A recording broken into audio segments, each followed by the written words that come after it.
So, Flatland. You see the title and you think it's some fairy tale, some quirky little story about shapes. You see a square talking and your lazy mind starts to shut down.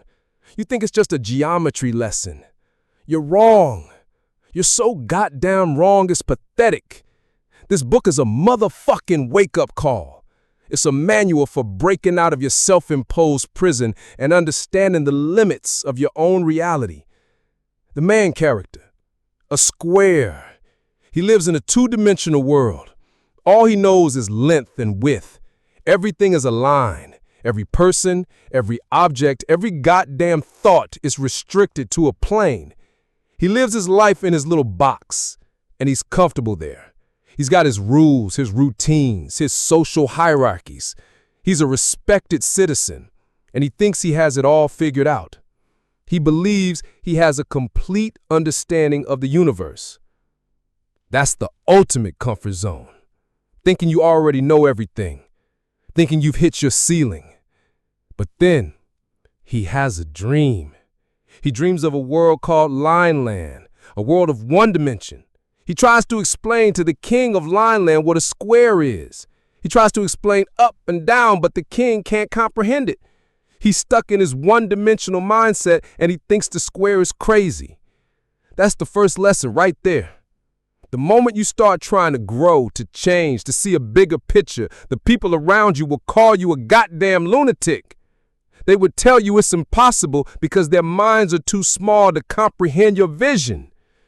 You have to accept that you're going to be an army of one. Then the sphere shows up, a goddamn three-dimensional being. He comes into the square's world, and what does the square see? Not a sphere. He sees a circle, a point that becomes a growing circle and then shrinks back down to a point.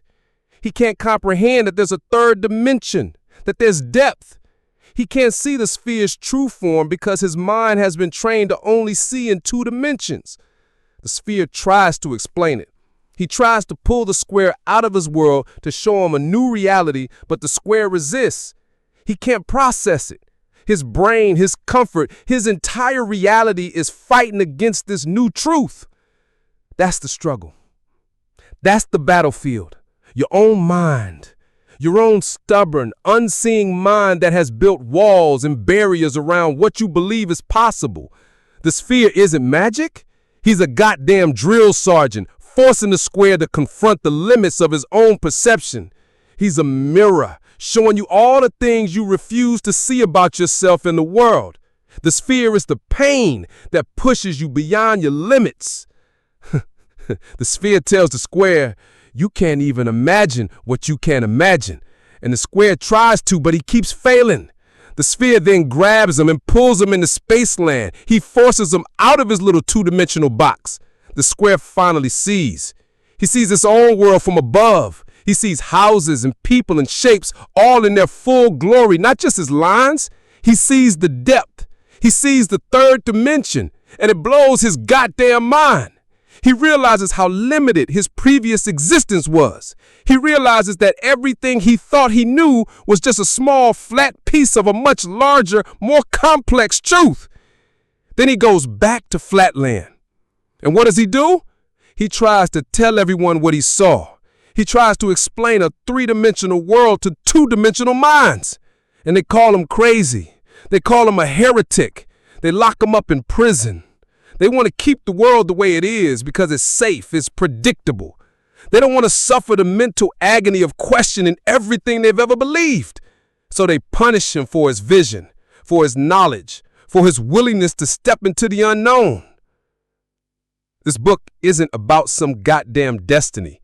It's about the self-suffering required to break free from your own mental limitations. It's about having the courage to see beyond what you've been taught to see. It's about being willing to endure ridicule and isolation and imprisonment for the sake of a higher truth. The square's journey wasn't about finding a treasure. It was about earning the ability to see a new reality, to forge a new mind, and to accept the goddamn consequences that come with it. The prison wasn't a punishment. It was a graduation. It was proof that he had seen and become something more. He had become unbreakable. You are living in Flatland. You are a square in a two-dimensional world. Your Flatland is your comfort zone. It's your excuses. It's the people telling you to stay in your lane. Now get up, get uncomfortable, break the motherfucking mold, and start looking for the third dimension. You have to go into hell to find it. The third dimension is the person you become when you push past your limitations. Stay hard.